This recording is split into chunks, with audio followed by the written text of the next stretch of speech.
I'm Dr. Ryan Stanton, and the doc is in up here at about 6,500 feet at Yellowstone. And one thing that many people will notice when they come to parks like this is that you get a little bit more fatigue, a little bit faster, a little bit short of breath, especially going with steps. That has to do with the altitude. And with altitude comes less atmospheric pressure on the gases, meaning the gases expand. And with that means every breath has less oxygen in it.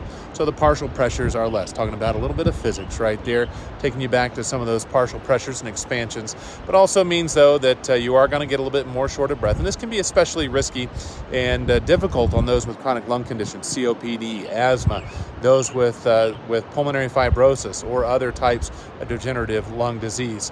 Now, to keep in mind that if you're going to be up here, take your time, take plenty of breaks.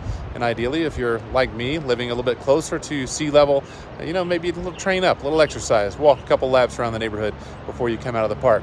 A couple things that you may see here behind me off of my right shoulder is some sulfur off-gassing associated with the geologic processes here within the park.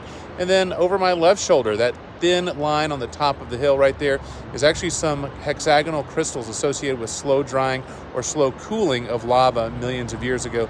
So some fantastic and beautiful things to see here in the park. You can join the conversation on a Facebook page or at Everyday Med on Twitter. I'm Dr. Ryan Stanton, and the doc is out.